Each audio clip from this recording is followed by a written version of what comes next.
Hi, I'm Bill Corcoran Jr. This is the On the Stacks podcast.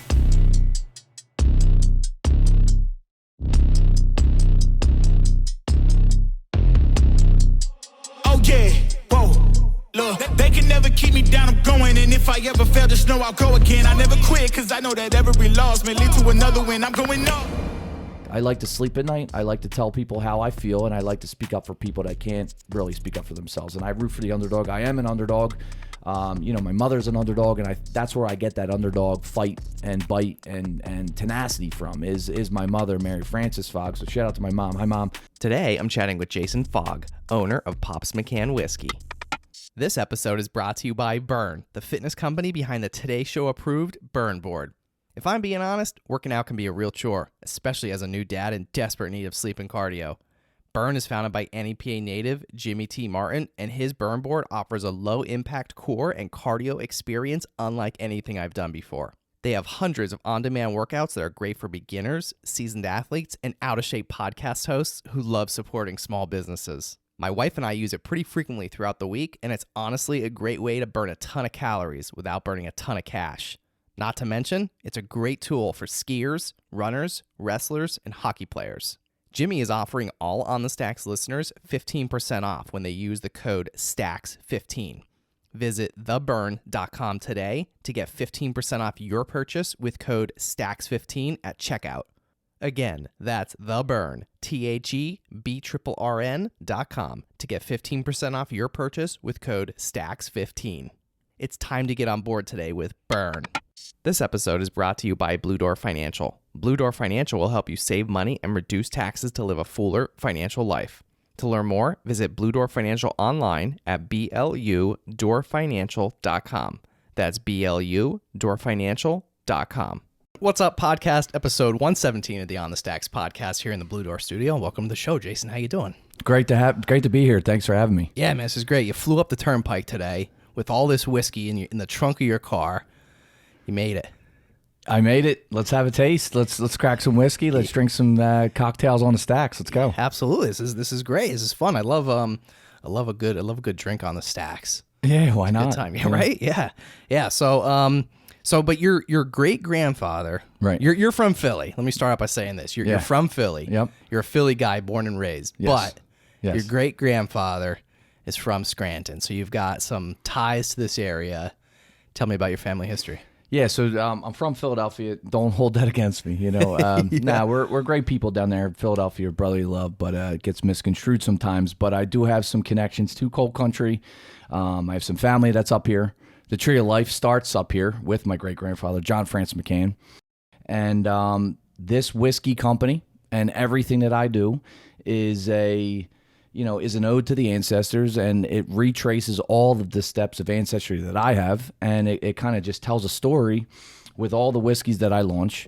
And, the biggest thing is to try to have everybody else resonate with ancestry, tree of life, we're alive, and living the best life we could possibly be.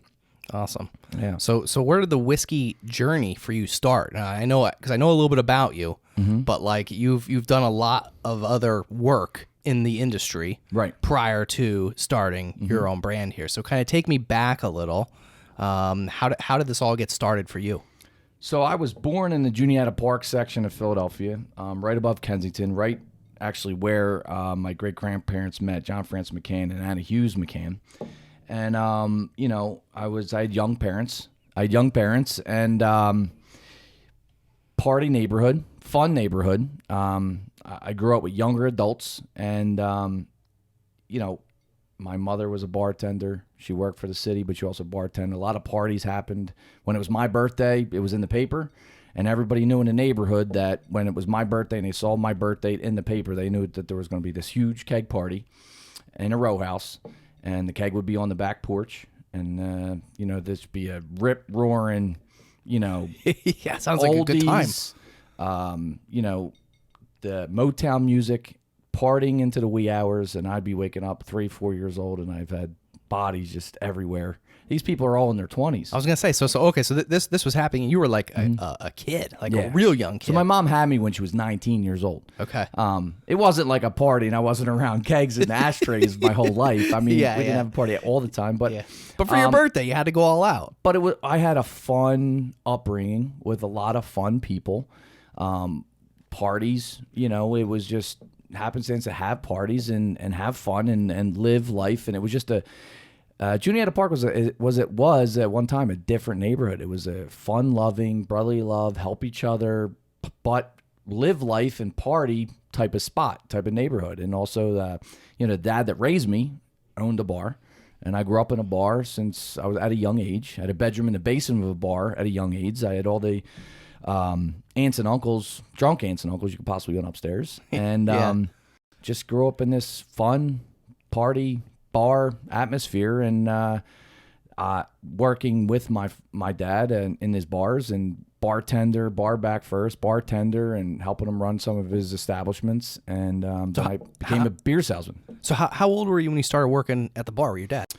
I did some bar backing at like 16, 17, and then legally you're allowed to bartend and bar back at 18, so I kind of started around 18, 19 years old, where I was bar backing a lot on Sunday nights, and then I got into bartending, and I was getting a lot more involved, and my dad was in a partnership with a bar down the shore, so he was down there a lot, and I was trying to help run some of the operations up there at a young age and learning the ropes a little bit, and in the bar, and I lived on top of the bar for a while. So you went from the basement room to then you went to the penthouse. Yeah, that's I never looked at it like that, but yeah, absolutely. You got promoted. My dad and my Aunt Joanne, their office was my old bedroom. It was like a little section, sheetrocked little, I don't know, you might want to say a 12 by 5 room. Okay. And Nintendo, a futon, chicken wings, Coca-Cola, and like I said, all the drunk aunts and uncles you could possibly went upstairs playing darts, shuffleboard, pop-a-shot, whatever, and peeling dollar bills, trying to make that, trying to hustle a couple bucks off the older folk. Yeah. So that was like the upbringing. It was fun, and it's just parties everywhere, and picnics, and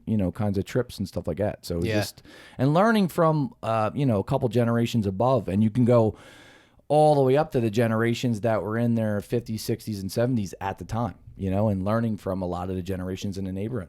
Yeah. So you really learned a lot just from being there with your family and in the business, and like your parents obviously had that entrepreneurial spirit. Yep. You growing up, so you kind of feel like you learned that from them. Yeah. I mean, it's the hustle, it's the grind of running businesses, and we had a family, we had a bar family. You had a neighborhood family, you had a bar family. Everybody helped each other. I had an older lady that babysat me while my parents worked. When I was younger, my grandmother unfortunately passed away early, and I had they had some help so they could work, all these times and have a lot of fun and work and, get by and pay the bills and stuff. All right. So you moved up to the penthouse. Mm-hmm. Then what? So then I got kind of like, it's always like you always want what's better. You're always like, all right, what's next? Like you're happy. Like today, like you have this house and these kids and all these different things, but like, I'm never satisfied. So I got to keep on going up to the higher level of things, or try to elevate or level up. At the time, I wanted to level up, and I was trying to get into, I graduated college, and I wanted to get into the booze business and selling, so I became a beer salesman. And lucky enough for me, it was the time of the craft beer revolution, right before it, and I was teaching the craft beer revolution in Philadelphia area bars. Everybody was drinking Coors Light and Bud and all the domestic, we'll just say domestic beers on tap. Since I've got my brand here. I'm not knocking anybody here.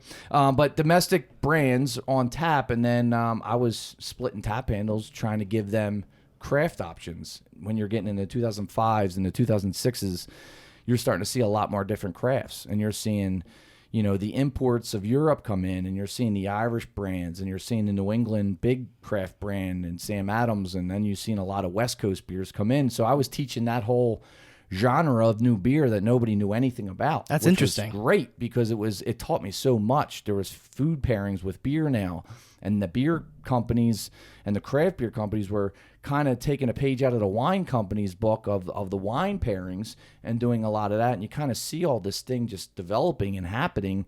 And then obviously craft beer just took off, and RTDs weren't doing good at the time. Now you're seeing them do great, right?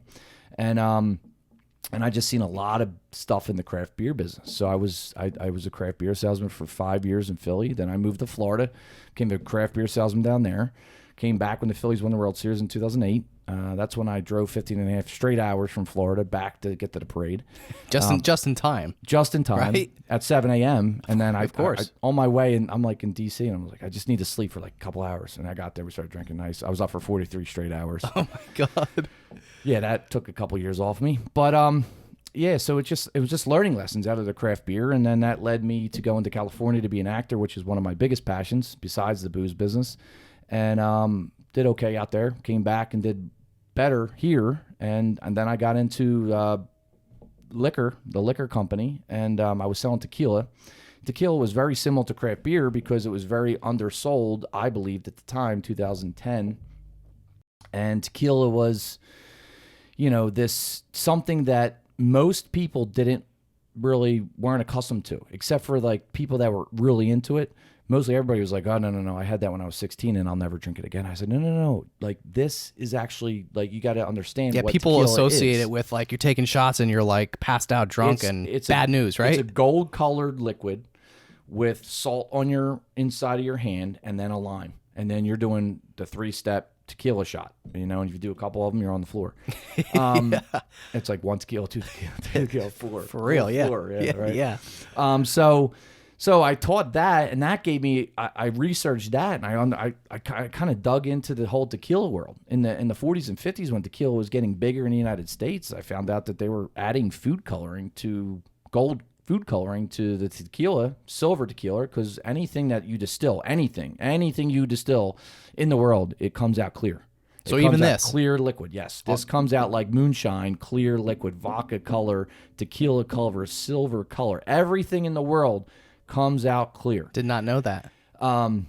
Don't quote me on that, but Okay. I mean, pretty much everything that I know Yeah. of in the booze business comes out clear. And I looked up like the 40s and 50s. You're thinking Rat Pack, Frank Sinatra. You're thinking that like that really cool time with this kind of shirt, that I have on here. Yeah. See everybody's camera. But they added food coloring, gold food coloring to it, and they made the tequila look gold because they knew Americans wanted the gold standard. That was big. Anything gold standard was big, and that's what they added. Then it took off. So it was like marketing. It was just kind of like partially like a marketing ploy. Yeah. Right? There's a lot of ploys today too. There's still ploys, There's still but you just lots. got to know which ones they are. Yeah. I see a lot of them. I know a lot of them. But so I dug into that, and I was selling this boutique tequila made in Mexico. Obviously, everything's made in Mexico for tequila, and I was just hustling tequila.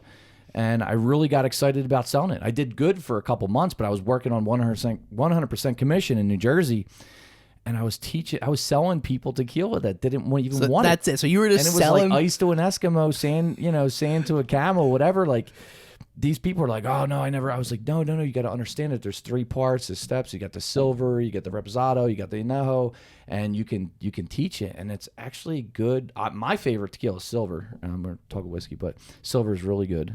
Hope to come out with a tequila one day and go from there. But then at the same time, I got a job at a local America's oldest cordial producer in Kensington, where my ancestors met. Another spiritual connection to Kensington.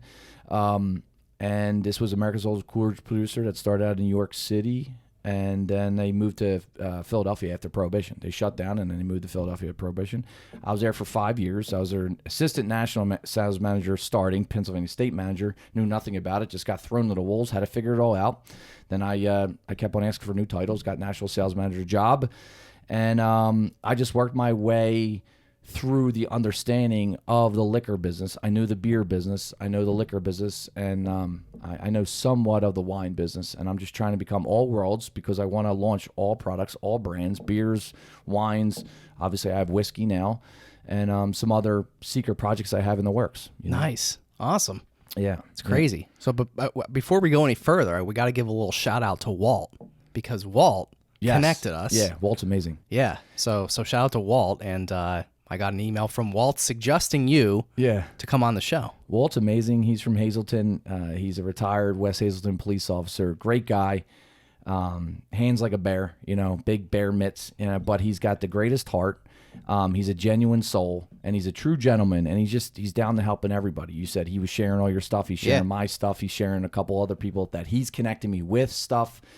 And it's just amazing and that's what's happened with this company. I met Walt probably 3.5 years ago, maybe 4. And when I first launched my original, and he wanted to meet, we met at Spinnerstown Hotel. And I was like, I turn over every rock, and sometimes you hit gold with people, and Walt is gold. He's a great guy, and that's what it's all about. When you start this whiskey company, all I've come in contact with is just awesome, great people that you added into this Pops McCann gang. And some of the bad people have left, so it's kind of good. It's like parting the Red Sea like Moses. It's wonderful. It's crazy. It's crazy how this all happened. It's a struggle, but it's a learning lesson. You either win or you learn. I'm learning a lot because I'm not always winning.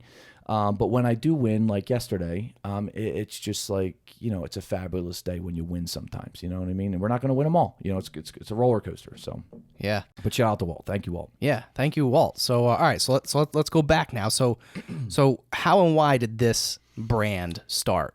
Great question. I mean, it's, I always wanted to launch my own brands. I was always investigating. I was always pulling out drawers. I was always at my old company. I was looking at every drawer. I was finding 1950 label approvals by the TTB and looking at old labels and researching online like I did with tequila, always looking to see what's next.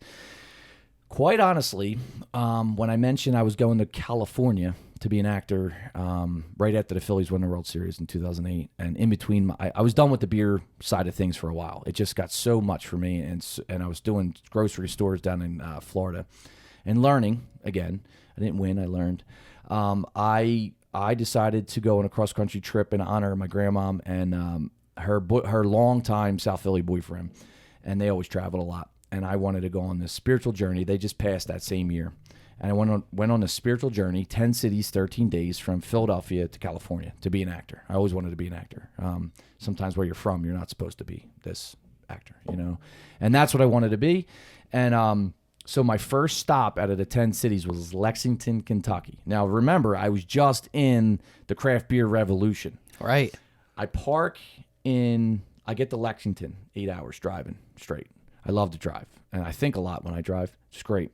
I get to Lexington. I park. I get in this parking lot. I don't even know where I'm at. What's the first thing you want to do after a long 8-hour drive? Either go to the bar or go to the bathroom. Both.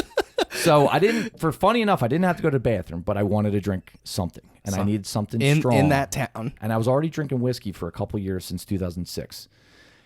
Because I kind of got heavy and filled with beer all the time. So I started dabbling and researching in the whiskeys in 2006.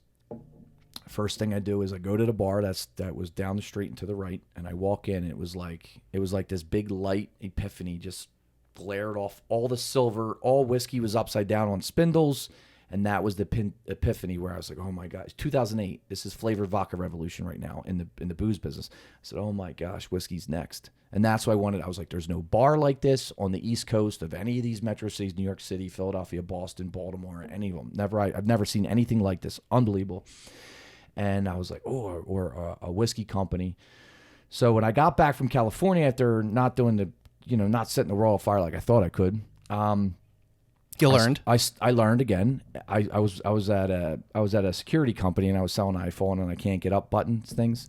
But I grew up with older people, and they always babysat me. So I sat with these people, and I was hanging with a lot of older people, and helping them with their security system. But I'd sit with them for 45 minutes, just chat about the old days. I learned from their experiences, and just older people are just great. Really tap into those people because they just know so much. But I became friends with a guy. He developed the logo for me, and that was kind of like my proof that I did start my ideas of whiskey back then. Because sometimes we were like, oh yeah, sure, yeah. I mean, like you didn't Right. you didn't have this epiphany in Lexington, Kentucky, Yeah. But I did, and I want to always come up with something. And at the liquor company that I was at, that I was lucky enough to get hired at after selling that tequila, then I had a steady job for 5 years and moving up, and I was able to hire a lot of people. I was trying to pitch my ideas to the owner. He's no longer with us. He's passed. He's the great Sky Cooper. He also fired me too. It was a kind of a passage and a right to get fired by him because he fired his own sons at one time. So it's kind of like a right and a passage. Wait, who is this guy? This guy's Sky Cooper was his name. They named him Sky because he's always in the sky flying. He flew all over the place. He's a very energetic and eccentric person. Loved France and just loved, the fancier lifestyles and things. And he was always coming up with ideas too, like me. And I was always like him, but I just felt like I'm from a row house. I didn't grow up in like the fancy country clubs and the style of life that they've come from. And they just didn't totally listen to me all the time. So he was the owner. He was the owner. And he was like, oh, okay, great kid, great idea. Of what company is this? This was Jacqueline's. Back in the day. Okay. Yeah. Wow. And, so I did get fired by him, but it wasn't really him. It was other people that we just didn't get along with. I had to jump in and I had to step on, the fire of people and sticking up for my sales reps and sticking up for females that weren't being treated rightly enough by someone else that was in a superior role. And I didn't like it. I like to sleep at night. I like to tell people how I feel, and I like to speak up for people that can't really speak up for themselves. And I root for the underdog. I am an underdog. My mother's an underdog, and that's where I get that underdog fight and bite and tenacity from is my mother, Mary Frances Fogg. So shout out to my mom. Hi, Mom. Hi, Mom. And then she's just an unbelievable person. She's rough and tumble as you get, but pretty as pretty as you can get. You know what I mean? She's a true Philly girl. She can handle her own. So you got that's where I get it from. The underdog, the Philly underdog. Yeah, it's a thing. Yeah, it is. It's like we're the theoretical Rocky, and we're not supposed to make it. And there's a lot of sadness in the neighborhoods trying to and make stuff it like that. Yeah, just trying to make it. Be the best you can, but also stick up for people. But you also help people, and we just don't like bullies. And that's where we run into problems. When you see bullies or get people getting bullied, you got to try to help them, and that's what I did. So, I don't know what you say, like you put your foot in your mouth or this and that, but I did a lot of, HR stuff happen and this and that, and it was time for me to go there, and it was my time to leave. But I was able to secure and help these people. And funny and not funny enough, but great enough is that they left on their own terms too, eventually, after the person that was trying to damage them. So I stuck up for that situation. And awesome. and now it's landed me into my own situation where I'm still fighting my own battles of life and my brand and my whiskey company and, and pushing the needle forward, but also trying to teach a lot of methodologies from my family, my upbringing, little theatrics with my acting. I do my own like YouTube commercials and stuff, and we got some more stuff planned. I got to release a new commercial soon. Big on Ancestry, the ancestry of how we actually are alive, the tree of life, and that's how this starts. And I started with the Pops McCann original whiskey, and I just had this whole idea to emulate the whiskey that would have been on the ships from Ireland back during the Great Famine. They call it a Great Famine. It wasn't great. It's just like Memorial Day. Everybody says Happy Memorial Day. It's nothing happy about Memorial Day. Right. And there was nothing great about the Great Famine. So I wanted to develop this historical project, with the first whiskey, and then that's what's evolutionized all these other whiskeys that have come out. I'm just doing little small batch runs of certain whiskeys that I feel is next, and I have, a story that goes with each one of them. So I do these whiskey tastings, and I'm teaching a whole whiskey tasting and kind of have training wheels because each bottle I go up the ladder tells me what I'm talking about next. And then we kind of cohesively create this whole mystical, spiritual story. And the biggest thing is I mean, yes, it's whiskey and it's fun, but I also want you to think about, hey, you're alive and it's going to be okay. And the roller coasters of life, the ups and downs, the parking ticket, the flat tire, the tough days that I've been having. I mean, it's like crazy day to day driving up the turnpike. I'm happy to be here, so thank you. But yeah. You know how it is. It's like sweating, and I forgot a few things, But it's life is life. But we can all help each other get through it. And it's not as bad as we think it is. And there's a lot of people that are not in great places. Absolutely. Yeah, I knew I brought you on here for a reason, man. Yeah, I mean, we just went in through a lot of different things, but we can get a little bit more critical here of the whiskeys and such. But before we do, so I want to know, like you said before, that you do a lot of thinking while you drive. Oh, I love thinking in the shower, and I know. What do you think about? Ideas, branding, styles of whiskey, I was driving around Wilkes-Barre, and I'm like, where can I put a distillery?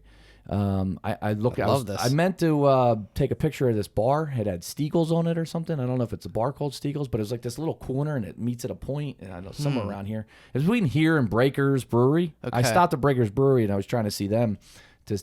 Walt was trying to introduce them. He had a phone call in 10 minutes before I got there. Like, Walt is nice. gold. Yeah, he yeah. is supremely gold. He's like on the street for you. Yeah, like Yeah. he's just he's a madman. I call him a machine. I'm like, Walt, you're a machine. He's like, no. I'm just trying to pay it back, and I'm trying to give. He's just a pay it back type of guy. He's a great karma guy. I mean, when you're around him, you feel comfortable. You just like you and I, like he's just good people. He's really nice. So shout out to Walt again. Shout out to Walt again. Yeah. All right, so back to the whiskey. Yes. What's going on with the whiskey here? So we started out with the OG. It's an Irish style. It's a 2.5 year aged distilled whiskey from Ireland. The whole premise is it gets bootlegged out of Ireland. It comes to the United States on the ships, just like our ancestors. It emulates the whiskey that was on the ships to best of my knowledge, in my opinion.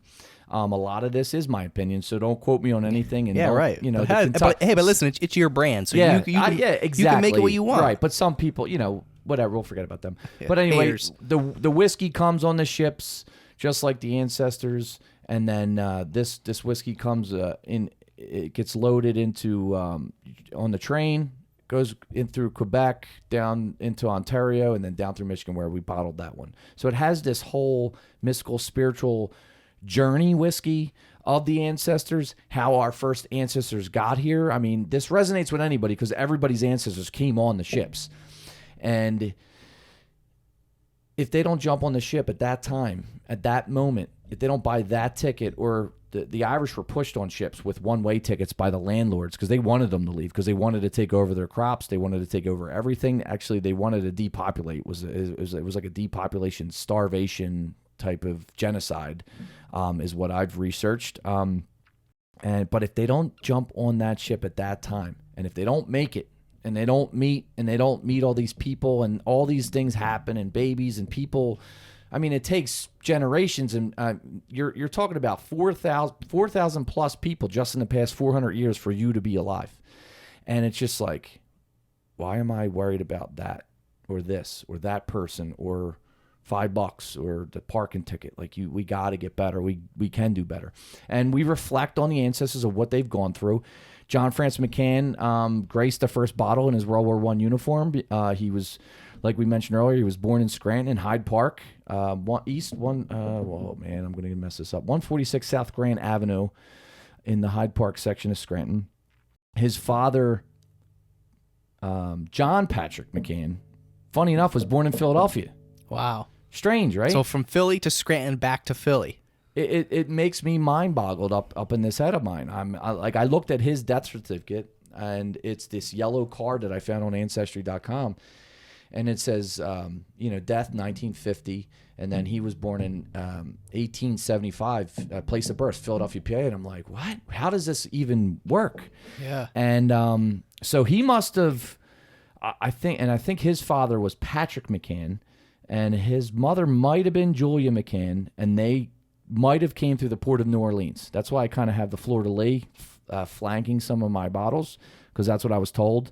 And the legend has it that there was some New Orleans aspect to the family and the ancestry, and then John Patrick McCann. So they must have been in like South Philly, Southwest Philly area, and then John Patrick McCann must have came up to Scranton and was looking for work and became a coal miner. And he's born when John Patrick McCann is 18. So something quick must have happened up here. That's what Scranton does. Yeah, I don't know. I'm still trying to piece it together. Any historians can always help me for free whiskey. But just trying to piece together. I've been to the house location. It's an empty lot. The caddy corner house on the other street actually owns the back lot, so the house is gone. But I do walk by there. I bury a couple feathers sometimes, and we can talk about the feather story as well. And, so I'm just trying to piece it all together. And then he leaves Scranton and moves to Philadelphia late 1917, early January 1918, like right at the turn of that year, he's in Philadelphia. And my aspect is he jumps on the train and moves to Philadelphia. His first residence on his veteran's card is 9th and Spring Garden. So it gives me a little information there. It's a Reading Railroad building, and it says RRYMCA, Reading Railroad YMCA. And then I have the story that he meets his wife, his future wife, Anna Hughes McCann, at an old Irish dance in Kensington. And that's why I call this one the second one we could talk about is the train whistle wheat. So that would have been the train whistle that he would have heard. He leaves Scranton when his mother passes away, and he does all the burial services. So something was going on there, I think, too, maybe. And that's what decides for him to leave. And his mother's actually buried in Cathedral Cemetery. I visited there for some ceremonial and spiritual tastings and leaving a taste of the whiskey there for her. And we call it her name a lot because if it's not for her, he's not alive. If it's not for all of them, I'm not alive. So it's like trying to just pay our respects and pay our honor to the heavens above, and that's why we raise toasts to the skies and honor our ancestors and just help us think a little bit better, you know? Yeah. Wow. There was some really deep stories. Yeah. Deep rooted stories behind this. Yeah, absolutely. This is like really, wow. I had no idea. Yep. And they all have different names to them. You know, so we had the original. The original I made is the smoothest whiskey from Ireland. It's the smoothest whiskey in the world. You know, tequila could be real smooth, but this whiskey, absolutely. I give it to non-whiskey drinkers, and they're like, oh, my God, you are right. There's no burn. There's no heat. I created that whiskey on purpose. It's 80 proof. I made it on purpose. So everybody in the family celebrating it, those old memories I've at my Aunt Mary's house in Kensington on Reach Street, like going down the Blue Wall steps, and all the gentlemen were drinking Manhattans, and all the women were in the kitchens, in the old kitchens, and the linoleum floors. And if you were underneath, you heard the chair move, and it would probably rattle your brain now if you're just thinking about it. And but I wanted everybody to kind of get in a circle, pour a whiskey out that's not going to hurt grandmom or grandpop or Aunt Kathy or hurt anybody. And legal drinking age, mine was young, but 7. Yeah. But 4. Yeah, 7 was 7 years old. I had Miller High Life behind a 1979 Cherry Red Monte Carlo. Thanks, Dad. But you know, this is reminiscent of what I picture the old parties in the 1980s that I know about. And if everybody gathered in the parlors, in the kitchens, in the basements, in the backyards, on the beaches, unfortunately at the funerals, at the celebratory weddings, any birthdays, heavenly birthdays, raise a toast to your ancestors because they are the reason you are alive. And it's just, you just get the goosebumps from it, and you get the spiritual connection from it, and it will help you think better, and it'll help you think more positive in your life because we all need the positive life right now. We need everything that we can possibly get right now because this world's absolutely crazy. It is crazy. Yeah. I got the chills thinking about it when you said that. Yeah. So whiskey can help, one. Don't overindulge. You will be hurting the next day. But this is clean whiskey, so you won't be that bad. Please drink responsibly. Yes. There's our disclosure. Please drink responsibly, yes. Right? Yeah. On the stacks. Drink on the stacks. On the stacks responsibly with Pops McCann. Yeah. So like why is all this ancestry, like you knowing all these roots and everything about your family, like why do you think why is it all so important to you? I want everybody to resonate it, like I said, and I'm always big. I never knew how spiritual that I was until I started digging more into the Celtic type of until you started driving beliefs more. And not the pagan motorcycles, but the pagan Celtics, the old pagan religious stuff. They're really connected with nature, the sun, the moon, the solstices. You got the Samhain at the end of harvest, and you have the Beltane beginning of harvest, and the celebrations that they have with fires. I love fires. I'm crazy as they come. 12 days going into a full moon. Sometimes people think I'm on cocaine or speed, and I'm not. I'm actually just on pure adrenaline. And my wife didn't believe, for a long time, until she started charting it and looking at it, and you're like, yeah, you are crazy.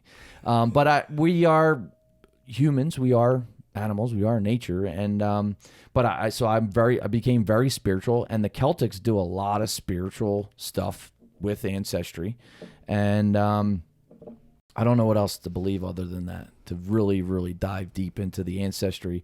We're getting crazy into it, but the whiskey, the celebratory whiskeys, living life to the fullest, because the grain of sands are dropping through that hourglass every second. We don't know how long, and that's just, you got to be the best you could be while you can, and keep on fighting, and really, instead of being negative, let's be positive and let's help each other and let's do the best we can. Yeah, 100%. I totally agree. Yeah. I appreciate your outlook. Yeah. Yeah, you're my kind of people, and we just met. Yeah, we literally just met. I love the mountains up here because it's really cool. It's really spiritual, and yeah, and there's a lot up here too, because you got the whole coal miner thing, the union movement, the start of the union movement, the Molly Maguires. I've been to the Carbon County Prison where I did toasts outside of both prisons. One is a museum now. I did it outside there, and I'd give it. They wouldn't let me bring the suitcase in the museum. There's the older, the real older couple that owned it, or I don't know if they still own it. They work there still. They're very nice and awesome, but they're like, whatever it is in that's not coming in. You're not allowed to bring the suitcase in. So I left it in the car, and then Walt was with me, and he did the video where I did a toast outside. That's cool. And then we did the Schuylkill. That's the Carbon County Prison. Then we did the Schuylkill County Prison. And I brought this Irish musician up, and I didn't know it was a live prison. So we're out on the step all morning. Oh, He's playing music. I'm doing spiritual stuff, and I'm raising a toast. And I do have a special toast that I came out with March 10th. I got my first bottles of whiskey, 2018, was the original whiskey. And before I could give it to anybody, I had to go to the cemetery and give it to my ancestors first. They got the first taste before I could give it to anybody. And so it was snow. I had to get rid of all the snow, and I laid all the toast down. I took all the pictures. I did some video because I was going to do a little documentary. Probably still will. I got tons of footage. And but then I went a week later on St. Patrick's Day, and I had a bagpiper there. And I did this speech. So he's playing Amazing Grace. I'm amped to the nines. We already did his ancestors' spiritual toast. Had a couple toasts. And he does Amazing Grace, and I pour out all the whiskey for the ancestors again. I give him one and me one. It's on Facebook. And he's like, here, he's ready to cheers me. I said, hold on. And then I black out like Will Ferrell in Old School, where he does that scientific question at the podium when they're trying to save the fraternity. Is this the dark? No. Remember when he's at the podium when he's trying to save the fraternity? Oh, yeah, and yeah. He answers that crazy scientific question. Well, that was me, because I was like, let's have a taste. And it's in the middle of the cemetery, like nobody's around, and it's echoing, and it's pretty wild. And it's like, let's have a taste to all those ancestors that made this happen. I won't say the whole thing, but it was just a 45-second long speech. And now it's my speech that I do at special occasions. Maybe I'll do it at a toast at some point, or whiskey tasting, or anywhere spiritual. We do this toast, and so there's a lot of cool things that have come out with this, and it's just a fun ride, Yeah. Speaking of ride. After this, you're going on a ride tonight. Like you're heading up north a little further. Yeah. Where are you going? Yeah, this is new state of the art information here. I'm going up to get 11 to 12 suitcases up in Rochester. I got quite a drive. Yeah, what's up with the suitcases? So I stack suitcases all over. I fill them up with whiskey. I decorate them all around people's yards, like we got events, here. Like we have here. We do any kind of event Pops McCann does. We do whiskey tastings all over. And, I use the suitcases to decorate my whole outlook, my whole look of old school and vintage. And I stack them up. I make bars out of them. I could do anything with them, and I just collect a bunch, and I get a little too crazy because I have so many. Now I'm going to get 12 more. And, we're going to fill more whiskeys up. I'm going to give like Walt one, a couple other people one. So then now they have a suitcase to hold and have suitcases, whiskey in it and stuff like that, so we can get more of the word out, That's awesome. How many suitcases do you own? I probably have about 18. 18-ish. All right. 20, and you're getting 12 more tonight. Yes. So now we're getting... They get beat up a little bit too. Like, yeah, and they're old. They're vintage. They're old. They're already banged up, right? Some of them? Sometimes like, a bottle might break in one event occasionally. I haven't had too many of them. But I like more. I can never stop and I got to keep on going. It's just like my life. I need more. I got to level up. You got to keep on leveling up. And we need more to decorate. I need a couple new ones for the new whiskeys that I have coming out. I have a couple cool whiskeys coming out, new special projects coming. And keep on moving with more suitcases. And I'm the whiskey suitcase man. I'm the traveling whiskey suitcase man, where I can come to you and I can sample you whiskey and you can get it right out of the suitcase. I'm not a doctor, but I play with it on TV once, but I also look like one from the 1920s with giving you some whiskey. Yeah. Or maybe more like the 1875s. Yeah. And when you showed up, you had a suitcase. This suitcase was actually inside of another suitcase. Right. You have pictures of that, I believe. Yeah, we do. And, we do. This one was in a bigger one that matches this one. And I just try to do I keep on trying to evolve new things with everything that I'm doing. Yeah. You know? What's the feather in the cap? You mentioned that earlier. So that's actually one of the whiskeys, and I use that hat as like a explanation. I did it yesterday. Sometimes I forget to bring the hat sometimes, but this whiskey here, so this was the second whiskey that I came out with that's actually goes up the ladder. We're a little bit mixed here. But this one goes up the ladder. It's called Feather in the Cap. It's Kentucky straight bourbon, straight Kentucky, great juice. I called it Feather in the Cap. So if you were walking to a bar in the 1920s, this is Prohibition proof, 100 proof. I try to model Prohibition around some of my brands as well. Coal miner stuff, upcountry, Scranton. And do some fun things with these names. But the Feather in the Cap is kind of the whole style of walking to a bar. And you're feeling pretty good. It's Friday night, it's Saturday night. You're looking for that nice lady, and you want to have a good night, because you worked your tail off the whole week, and you found a nice bluebird feather or a yellow canary feather or something you have in the fedora, and then you would just pop it in your little side of your hat, and you give you a little decoration and give a little extra pop in a step. You had the peacocks do that whole dance and stuff. You're putting a little feather. You got to show off a little. And, the feather in the cap, and that's why I called it that, and. Give you a little pop in a step and a little bit more confidence to go after and get that lady that you're eyeing up across the bar, and then maybe she sees that feather. She's like, oh, he's a little fancy, and then ba-bing, ba-boom, next thing you know, and then boom, you have more ancestors. or thank your ancestors for finding that feather. Yeah. I see how this works. So where do you get? Like, I can tell you're a very confident guy. You're a confident person. Like, I'm not. I'm actually just. I feel like you try are. To be me, and I don't like. I try to be humble, and I. But you're authentic. But I think you got to love yourself too in the mirror. I mean, I'm not always happy and this and that. I got burnt down the shore, and we just got to be the best we can. I don't know. You got to, when you're on stage, you're performing. You got to just be the best you could be. And I feel like I'm always on stage, and that's why I say in life, like if you're on stage, you might as well grab the mic. Yeah, and you said it a couple times like throughout the show already, but like leveling up, like what is that? Like what is that mindset? Yeah, I don't usually use the word level up because I know it's like a new modern hip thing, but like I'm just trying to go up another level for things that I want. I'm never satisfied with what I have. Yeah, why? Why? Talk about that for a minute. I don't know, because I want the next thing. I want it, and I want it, and I want a bigger house. I want you want I actually want a big farm. I want land. I want to keep on moving further out, or maybe up here. I don't know. Who knows? Build a distillery, or build a distillery. I'm looking to get a small property, and I got a lot of things in the works, and I want to put a couple locations and scatter them around Pennsylvania a little bit. Really cool. Yeah, and do this whole thing, and then I have a whole bar set up in my head as well, obviously. Nice. Yeah, awesome. Yeah. So what else, man? What is there anything else about the brand? Like anything else coming up new? I know you said you had a couple things in the works. Some things maybe you can't share. Right. But what do you got going on? Just to get through some of these, I talked about the train whistle wheat. That's the wheated bourbon. As you can see in that label there, that's the train running into the tree of life. And my label designer, like, I don't know if it was a mistake or not, but like, she's awesome, Kathleen Cooney. She's an amazing label designer. She does all my labels. She showed me this label, and I was like, hey, and then I was like, hey, you know what? I kind of like that, because the train is running into the tree of life. So if he doesn't jump on that train, there's like 75 to 100 people that are not alive and counting from just these two people meeting, and just from John Francis McCann jumping on that train. And also surviving World War I. He was over in France for a year and a half with the Army Corps of Engineers. Something crazy could have happened there.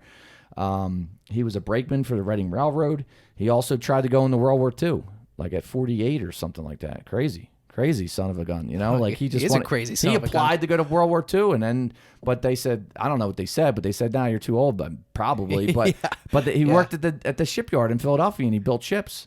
So he has a nice plaque that I have it's this kind of congratulatory, certificate that he worked at the shipyard. So, but that's a Tree of Life train.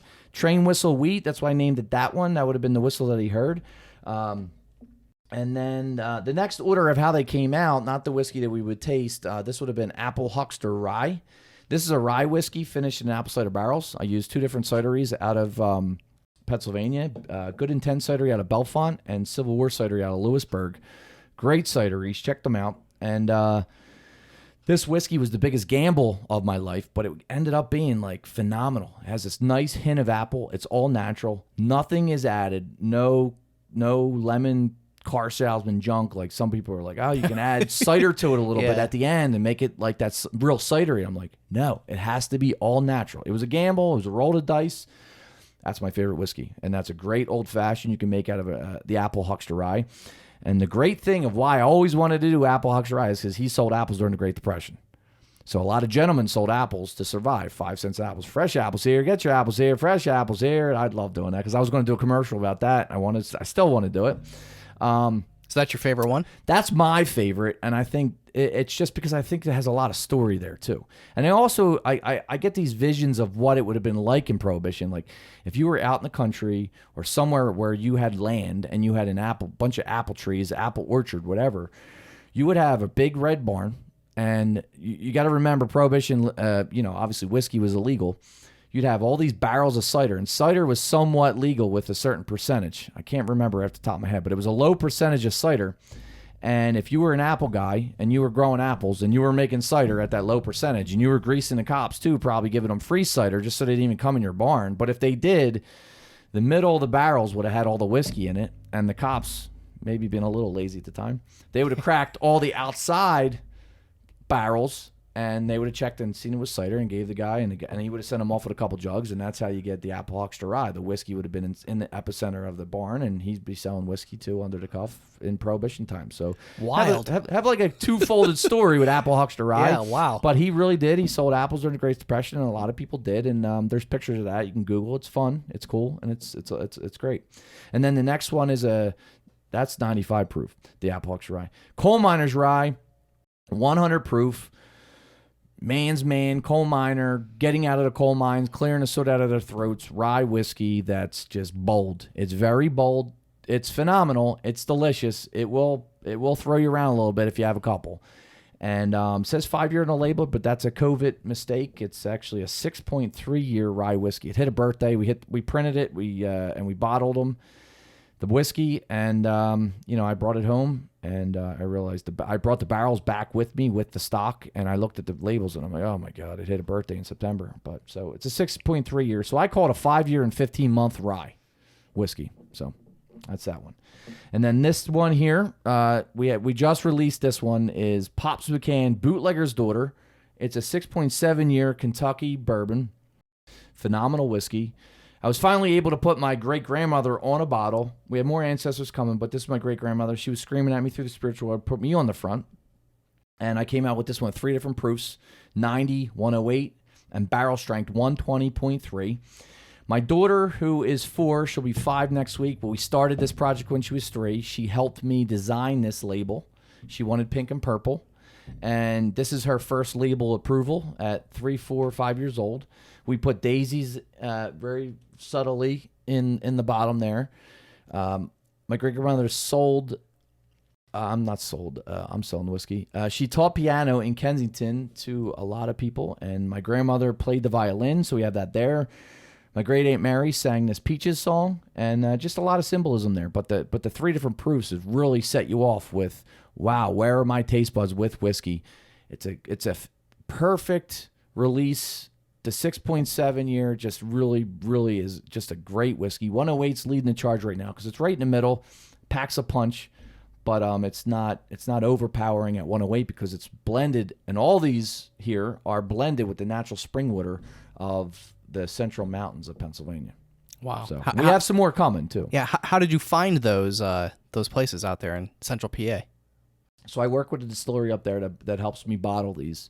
And they're just the water source, after some research and some talks with him, is just unbelievable water. and the water. Yeah, we're gonna have that one, right? Yeah, You're like, yeah. what did he say? You're a water guy, huh? Yeah, I'm water, and Is that a Philly thing? yeah, that's definitely a Philly thing, and we pronounce things differently. I was actually at a VFW thing yesterday, a big picnic. Yeah. And the guy's like, where are you from, Australia?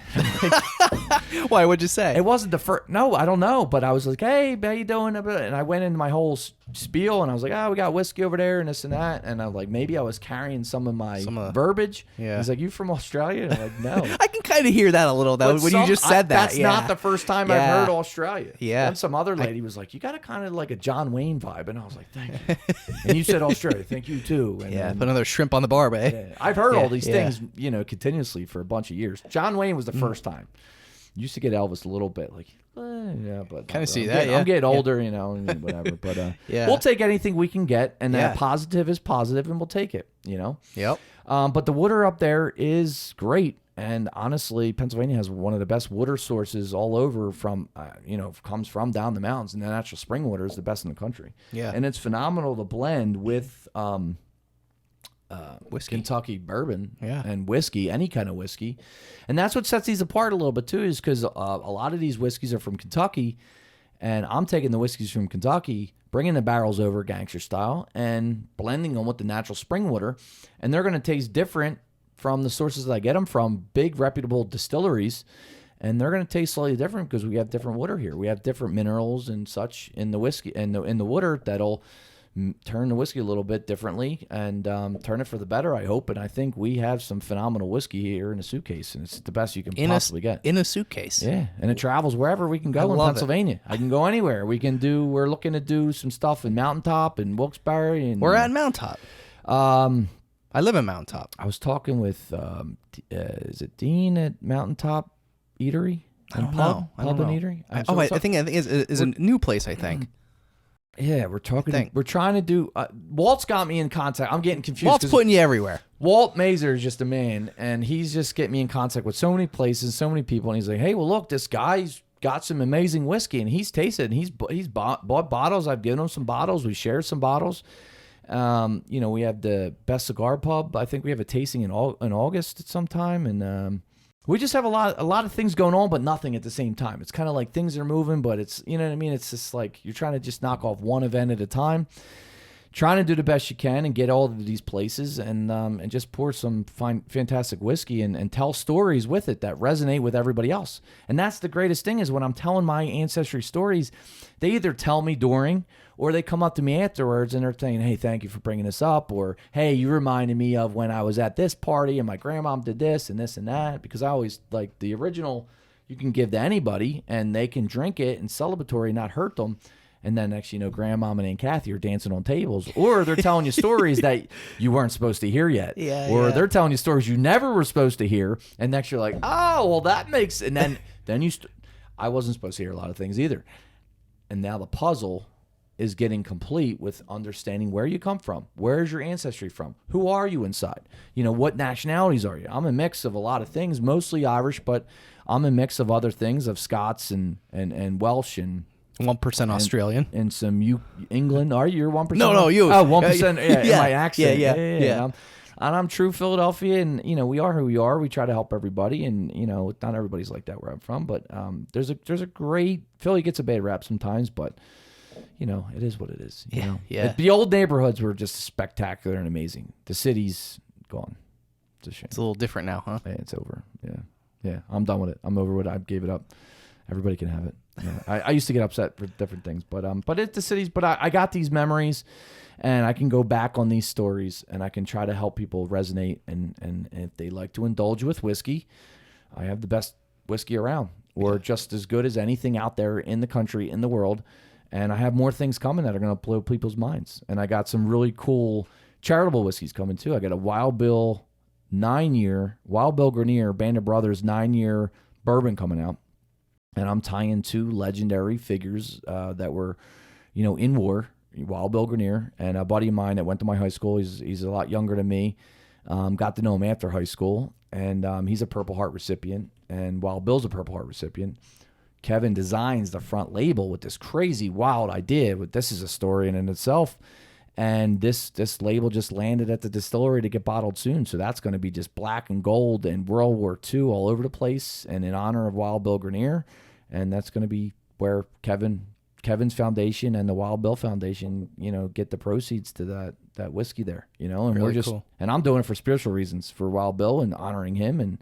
And it's just this good euphoria that you got to have going on, this good, the mojo, all the good feeling, and it gets you to the next train stop. That's what we're trying to do. Yeah. So all right. So if anyone's listening, like how can somebody buy your whiskey or try it? Like I know you do events, but like, is this in bars? Is like, where is it at? Like, how can people buy it? So I have the original whiskeys in stores, but unfortunately it's leaving the PLCB stores, and I'm kind of remodeling the Irish whiskey with 2 other Irish whiskeys, and I have also an Irish gin that's coming. So I'm kind of retooling and taking the military fatigue, John Francis McCann's military picture off and doing more of a passport type of bottle.